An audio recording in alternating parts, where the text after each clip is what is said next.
Essa semana eu vou postar imunologia aos tumores. Então, a gente vai ver como é que o nosso sistema imune ele age diante de tumores, tá? E vamos finalizar com imunologia aos micro-organismos, onde a gente vai ver diferenças na resposta imune quando é para vírus, bactérias, fungos, protozoários e aí por diante, tá? Então, novamente, serão 4 conteúdos. O primeiro foi resposta inflamatória, já está na plataforma. Hipersensibilidades, que também já está na plataforma. Tá? Essa semana eu vou postar imunologia aos tumores. Tá? E semana que vem eu posto a última, que é a imunologia aos micro-organismos. Tá? Escutaram? Sim. Beleza. Então, o que a gente vai ver hoje já é aquele esqueminha, não deixa de ser uma revisão, tá? Nós vamos aqui ver algumas questões e essas questões, elas estão baseadas... Professor, Oi? desculpa aí, o terceiro assunto, qual é o nome mesmo? Imunologia aos tumores. Ah, obrigada. Tá? Então, serão esses 4 conteúdos. O que a gente vai ver hoje é um exercício, nós vamos resolver algumas questões baseado nos 2 conteúdos que eu já postei na plataforma, que é resposta inflamatória e hipersensibilidade. Tá? Então, o exercício que eu mandei para vocês ontem, mandei ontem por e-mail, então, esse exercício ele tem questões de resposta inflamatória e de hipersensibilidade. Tá? E aquele esqueminha. O que está aqui já é baseado na prova de vocês, tá? Então é mais ou menos assim como eu cobro. E vocês já viram na prova também, né? Vocês já fizeram a minha prova, vocês viram como eu cobro. Tá? Eu estava dando uma olhada nas notas, a maioria tirou nota boa, acho que não teve, eu acho que não teve nenhuma nota baixa, não lembro exatamente, mas acho que a maioria tirou nota boa. Então é nesse nível que eu cobro, tá? Vocês estão com o exercício aí?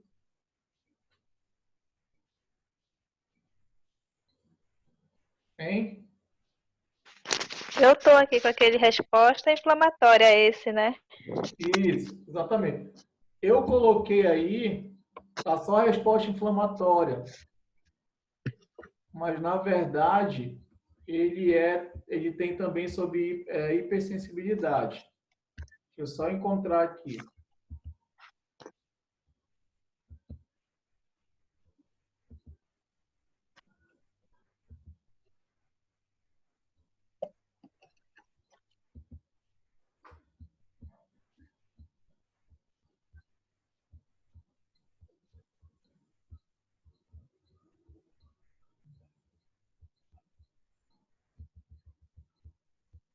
Ok. Então vamos lá. Vocês tentaram fazer o exercício? Alguém tentou aqui? Não. Não? Não, sinceramente. Então, esse exercício, ele tem 10 questões, né? Vamos lá. Então, as questões que estão aí, elas já estão direcionadas para a prova de vocês. Essa primeira questão, por exemplo, vai ter uma questão dessa, obviamente não é igual, mas semelhante a essa na prova de vocês. Tá? Essa primeira questão, ela aborda o uso de anti-inflamatórios. Qual é o mecanismo de ação dos anti-inflamatórios? Pergunto para vocês, primeiramente, antes de entrar na questão, quais são os 4 sinais típicos de uma inflamação aguda?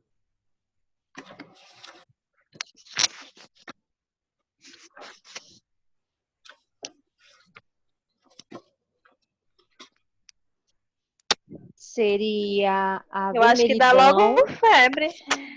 Dor, dor, a vermelhidão, que é o rubor, né? vermelhidão, Isso.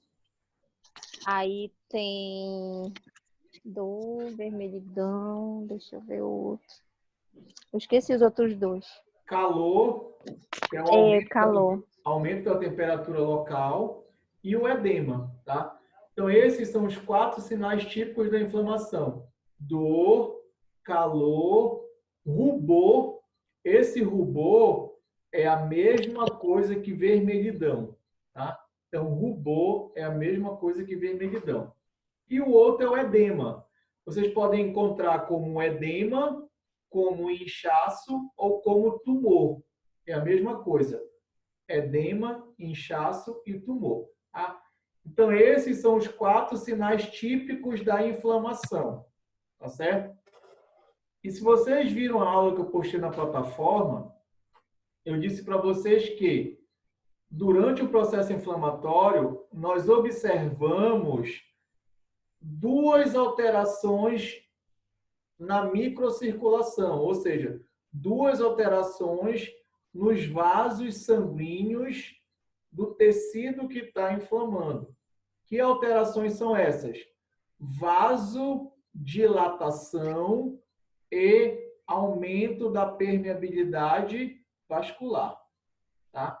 Vasodilatação e aumento da permeabilidade vascular. Que já foi até abordado no exercício lá do artigo que eu já passei para vocês, que também já está postado na plataforma a resolução. Tá? Então, a vasodilatação tecidual e o aumento da permeabilidade vascular, essas 2 alterações vasculares estão associadas a esses sinais típicos da inflamação. Quer ver? Quando o vaso dilata, ó, ele dilatou o seu calibre. Tá? O fluxo sanguíneo ali no local aumenta ou diminui? Aumenta. Aumenta, né? Aumentando o fluxo sanguíneo local, o tecido vai ficar mais quente e mais vermelho, tá? Então, a vasodilatação explica a vermelhidão e o aumento de temperatura local durante uma inflamação aguda, tá? A outra alteração vascular é o aumento da permeabilidade vascular, ou seja, o vaso fica mais permeável à saída de algo. O que é que vai sair do vaso e vai para o tecido? O plasma, que é a parte líquida do sangue, e leucócitos, como monócitos, neutrófilos, mastócitos, tá? Então, ó, lembra, o vaso é formado por uma parede, células epiteliais. É um epitélio chamado de endotélio. Essas células, durante a inflamação, elas se afastam, tá? Formando um poro. Por esse poro que sai o plasma e saem os nossos leucócitos. Esse plasma, como ele sai em grande quantidade, ele acumula no tecido. Aí o tecido fica o quê? Inchado, edema. Tá? Então, novamente, a vasodilatação explica o aumento, ou a vasodilatação explica a vermelhidão local e o aumento de temperatura. E o aumento da permeabilidade vascular explica o edema, porque o plasma sai do vaso e acumula no tecido. Tá certo? Então vamos para a questão. A butazona cálcica, tá? Então é um medicamento, é indicada para determinadas afecções reumáticas e não se destina à automedicação.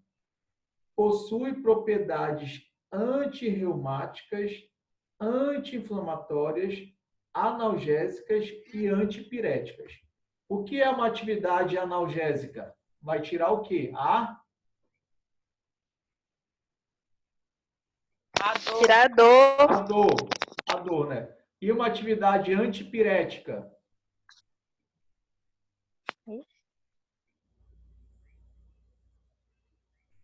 A febre? Febre. Exatamente. Esse antipirético é de febre, tá? Então, ele vai agir como anti-inflamatório.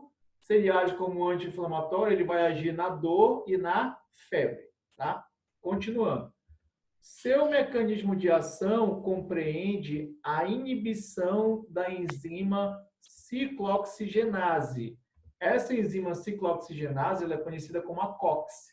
Temos a COX-1 e a COX-2. A COX-2 ela é produzida durante um processo inflamatório, tá?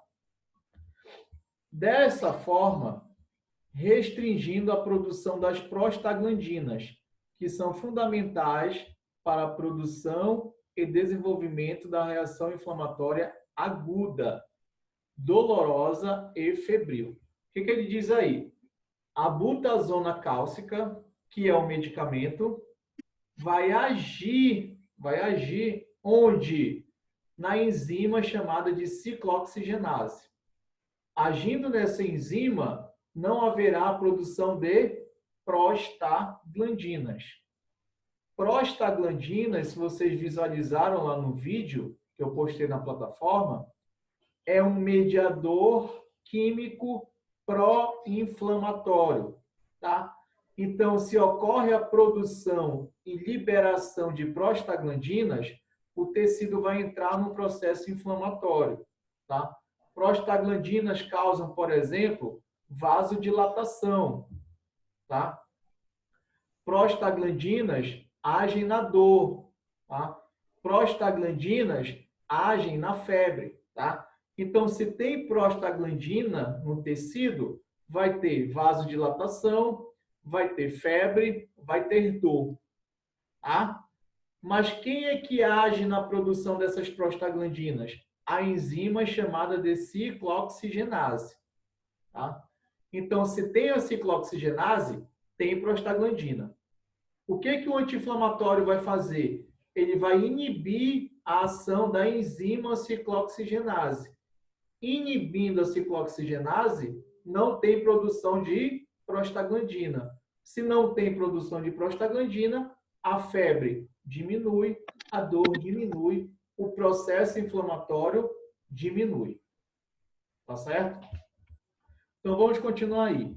Em condições experimentais, observou-se que a fenilbutazona também inibe as funções leucocitárias, como seu deslocamento pelo tecido extravascular, guiados por um gradiente de moléculas quimioatrativas. Como descrito no texto acima, a butazona cálcica é capaz de inibir a síntese da enzima ciclooxigenase. Então, olha o que ele está falando no final.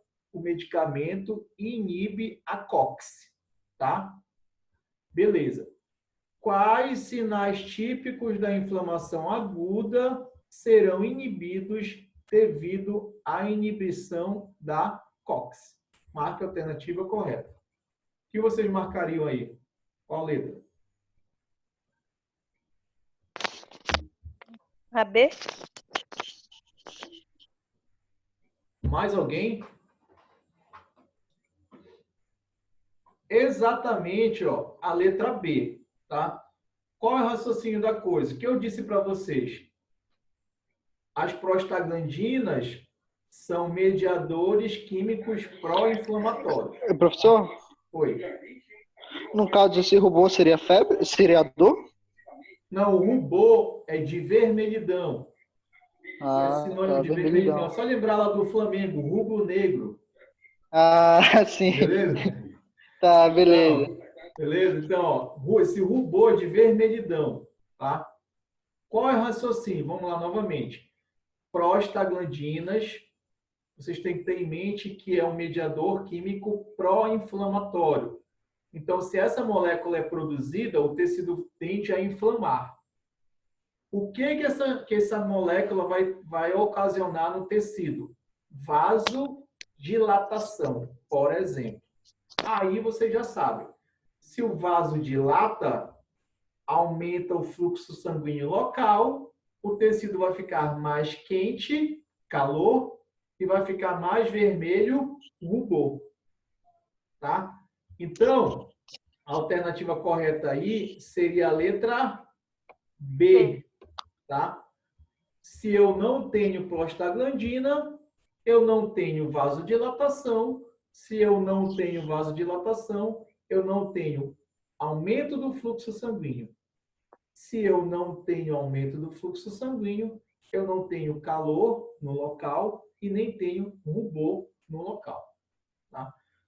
Quer ver um exemplo bem clássico disso? Vocês já viram aí todo mundo já teve alguma pereba no pé, na perna, sei lá, pelo corpo, né? Um furúnculo, já viram um furúnculo em alguém ou já tiveram? Tá? Vocês podem ver, principalmente no furúnculo, eu sempre dou esse exemplo, que no furúnculo o local fica muito inchado, tá? Com edema, e ele fica bem vermelho, ó, vermelho, rubor. E se a gente puder colocar o dedo ali no local, a gente vai sentir que está mais quente, calor. Tanto o calor quanto o rubor são ocasionados pela vasodilatação. Deu para entender aí, pessoal? Ou não? Deu. Beleza. Pode ter certeza, anotem isso aí, pode ter certeza que vai ter uma questão parecida com essa na prova de vocês. Vamos para a segunda. A segunda também é de resposta inflamatória. O que diz a segunda? Experimentalmente, ou seja, in vitro,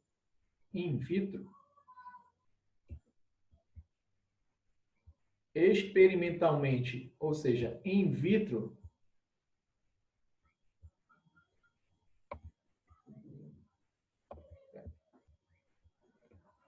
a fenilbutazona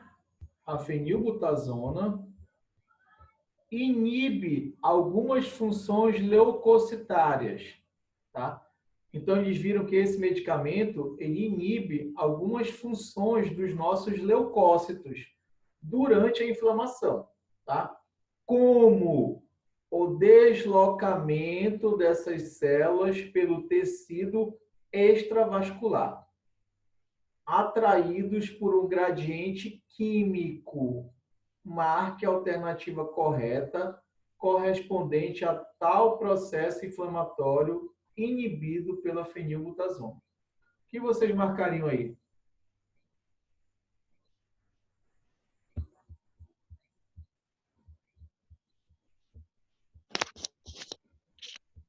Letra E, sei lá. Vocês entenderam o que ele disse aí, ó? Lembra, inflamação. O que é inflamação? Quando um tecido inflama, tem um local onde iniciou a inflamação, tá? Então, por exemplo, uma infecção, tá? Uma infecção bacteriana. Tem um local lá onde essas bactérias colonizaram e começaram a multiplicar. Ali iniciou o estímulo para um processo inflamatório, tá? O início, ali o local onde iniciou o processo inflamatório, a gente chama de sítio inflamatório, tá? Sítio inflamatório. Então é lá que o agente infeccioso está multiplicando. Beleza. É para esse local que nós temos que deslocar os nossos leucócitos, tá? Então, novamente, uma infecção bacteriana vai ocorrer deslocamento de macrófagos, deslocamento de neutrófilos até o local onde está ocorrendo essa infecção, tá? Onde iniciou esse processo inflamatório, tá certo? Só que vocês têm que lembrar que esses leucócitos, eles estavam no vaso sanguíneo, né? Então, eles estão circulando ali com o sangue. Quando eles saem do vaso, eles caem no tecido. E quando eles estão no tecido, eles infiltram, eles migram pelo tecido até chegar ao sítio inflamatório, tá?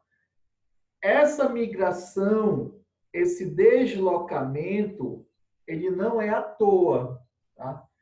ele é guiado por um gradiente químico, ou seja, algumas moléculas atraem esses leucócitos até o sítio inflamatório, até o local da inflamação. Tá? O nome dessas moléculas são as quimiocinas. Tá? Diante dessa explicação, qual alternativa vocês marcariam aí?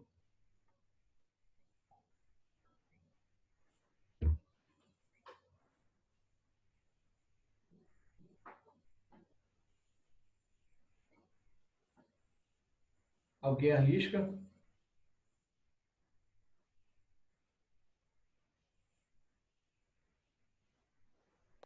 Adesão, professor? Não. Não? O nome do processo, a adesão aconteceu lá no vaso, quando esse leucócito se fixou na parede do vaso. Tá? Quando ele se fixa na parede do vaso, ali é adesão. Ele fica fixo na parede do vaso, passa pela parede do vaso e cai no tecido. Quando ele cai no tecido, ele migra até o local da inflamação, onde iniciou o processo inflamatório. Esse deslocamento, ele é chamado de quimiotaxia. Tá? Então, a alternativa correta aí seria a letra C, quimiotaxia. Tá? A quimiotaxia, se a gente for traduzir a palavra, quimio vem de quimiocinas, químico, tá? Taxia vem de transporte, tá? Então, é um transporte químico, tá? Então, novamente, no sítio inflamatório, que é o local onde ocorreu o início da inflamação, vai ocorrer a produção e acúmulo dessas moléculas chamadas de quimiocinas. São essas quimiocinas que vão atrair os leucócitos até o sítio inflamatório. É só a gente raciocinar como se fosse uma guerra. Lembra lá? Eu tenho que deslocar o exército até a área de combate, né? A área de combate, nesse contexto da inflamação, é o sítio inflamatório. É onde está ocorrendo a multiplicação do agente infeccioso, é onde está ocorrendo dano celular. Tá? Então, é para lá que o exército tem que se deslocar. Qual é o exército? Os nossos leucócitos, principalmente macrófagos e neutrófagos. Tá? Então, essa atração química, esse deslocamento químico, é chamado de quimiotaxia. Tá? Quimiotaxia é um processo que ocorre durante a inflamação. Deu para sacar?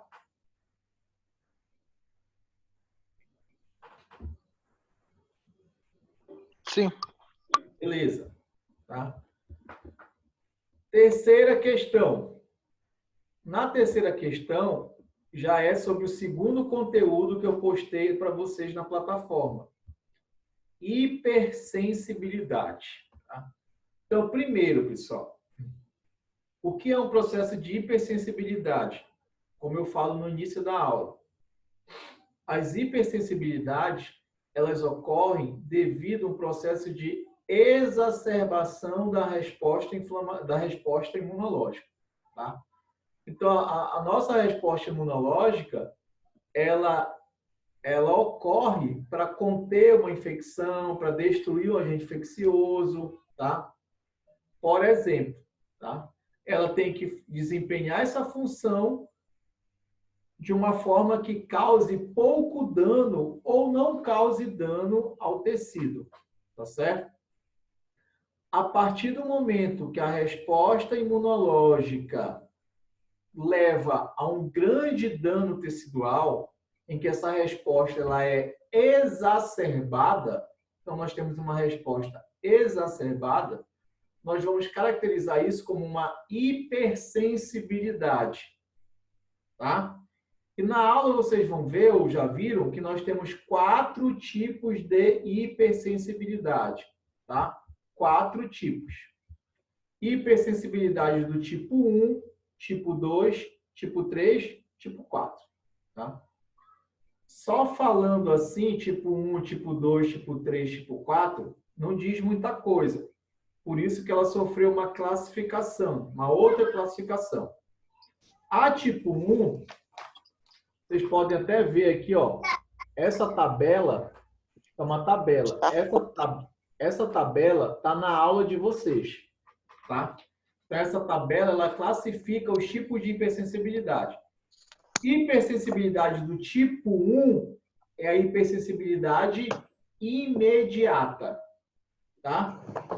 Tipo 2 é a hipersensibilidade mediada por anticorpo, tá? Tipo 3 é a hipersensibilidade mediada pela formação de imunocomplexos. O que é um imunocomplexo? Ligação de um anticorpo a um antígeno, tá? E a tipo 4 é a hipersensibilidade mediada por células T, tá? Então, as três primeiras, elas ocorrem pela produção de anticorpos, pela ação de anticorpos. A última, pelas células T, tá?